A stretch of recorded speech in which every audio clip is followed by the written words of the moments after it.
o problema do processo estrutural no Supremo, né? Processos estruturais são predominantemente construídos e conduzidos por consenso. Por quê? Porque o consenso é central. O consenso é central. É necessário. Olha, o artigo 2º, o artigo 2º do PL 3 tem as normas fundamentais do processo estrutural. E, dando uma de intérprete autêntico daquilo que eu escrevi, ótimo. O inciso 1 é que os processos estruturais devem ser conduzidos predominantemente de forma consensual. E esse 1 não é à toa que ele é o 1. Ele foi escolhido para ser o 1, para mostrar que consenso é fundamental. E não é porque eu seja um ideólogo do consenso, ou porque eu acho consenso bom em geral. Na verdade, psicologicamente, eu gosto mesmo de mandar. Se eu pudesse mandar em tudo, eu mandava em tudo. Agora, eu sou um defensor do consenso processual porque é isso que funciona. É uma questão pragmática. Não adianta mandar, porque o processo não dura para sempre. Se a gente só manda e não constrói consenso, na hora que o processo acaba, tudo volta a ser como era antes. Porque você não criou naquela comunidade um senso de pertencimento àquele valor que o processo estava querendo desenvolver. Então, o dia que o processo acabar, acabou. Então, o processo estrutural só tem futuro se ele conseguir fazer uma transformação que as próprias subgrupos sociais que estão ali considerem que é valiosa para preservar depois. E isso só se faz por consenso, não adianta mandar. Então, consenso é central, não por uma questão moral, valorativa, axiológica, por uma questão prática. Ou a gente tem consenso, ou a transformação não é duradoura. Aí você fala, mas e se não tiver consenso? A gente vai ter que decidir, o papel do judiciário é decidir. E aí o que o texto do PL vai dizer? Juiz, decida o mínimo. Eu chamei esse dispositivo de decisões minimalistas, que tome decisões parciais, provisórias, para destravar a pauta de negociação e permitir que as pessoas voltem a negociar, sentem na mesa de novo depois da decisão, em vez delas terem do judiciário dizer agora, não tem consenso não, então agora é tudo comigo, agora eu decido tudo.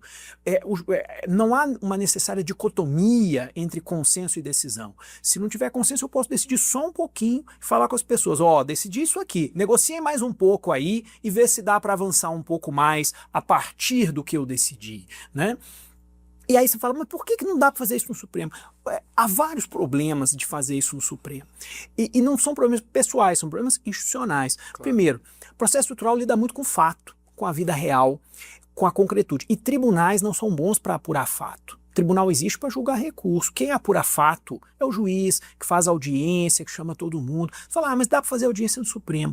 Não é a mesma coisa, né? A disponibilidade de tempo de um ministro do Supremo que tem que cuidar. Não tem. Aí você vai fazer audiência, não é com o ministro, é com alguém delegado por ele. Então, ele não é a pessoa. Aí começa aquele telefone sem fio. Não, porque o ministro disse que não sei quem disse que...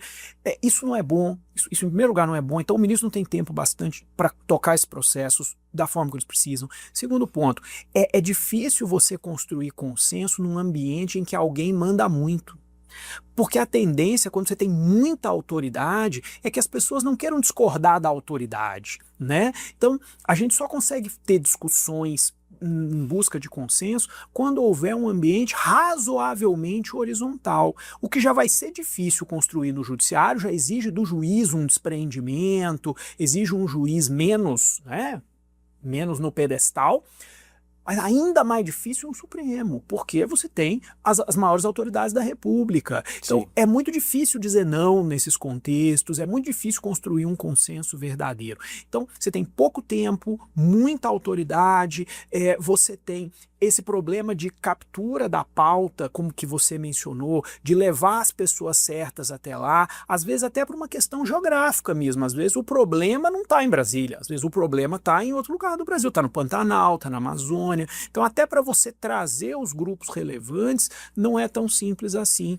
Então, aí eu acho que é o primeiro problema que o Supremo vai ter que enfrentar nos processos estruturais que ele quer conduzir. Ele está tentando isso, justiça seja feita. Ele criou o núcleo de soluções consensuais, que é o NUSOL, né? Que tenta ajudar nisso. É um núcleo com pessoas... O ministro Toffoli. Isso, depois... Consolidou no ministro Barroso. O ministro Barroso, pessoas ótimas, a juíza Trícia Navarro, que é uma das grandes especialistas, em mediação e conciliação no Brasil. Então, você traz pessoas boas para isso. Então, o Supremo está tentando. Agora, o que eu estou reconhecendo aqui é que isso vai ser uma dificuldade. É mais difícil construir consenso nesse cenário, nessas condições institucionais. Você falou do dispositivo do projeto, foi o que me fez ligar a Habermas, né? Porque eu vi o consenso ali, eu falei, puxa, isso aqui é Habermas puro, né? Porque tem esse diálogo institucional com deferência até às vezes ao executivo e ao legislativo. Sim. Mas é difícil a gente, principalmente no momento de hoje, que se busca muito a autocontenção, defender, porque também o projeto que você é relator, ele traz ali, e deve trazer mesmo, um certo poder ao juiz, né? Um poder de árbitro, não um poder de determinar. Exato. E é interessante isso, porque o que você disse, são várias decisões. Sai daquela lógica, até do processo coletivo. Sem dúvida. De que uma decisão aqui vai salvar o problema. E eu acho isso muito interessante, porque é justamente o contrário. Aquelas pessoas, e eu remeto de novo à entrada que eu fiz de Habermas, aquelas pessoas têm que ser atores, né? Têm que participar daquela decisão junto com o juiz. Sem dúvida. Né? Essa ideia do processo estrutural acho que ficou bem clara, pelo menos para mim. Que ótimo. Que a distância do processo coletivo. Muito, é isso.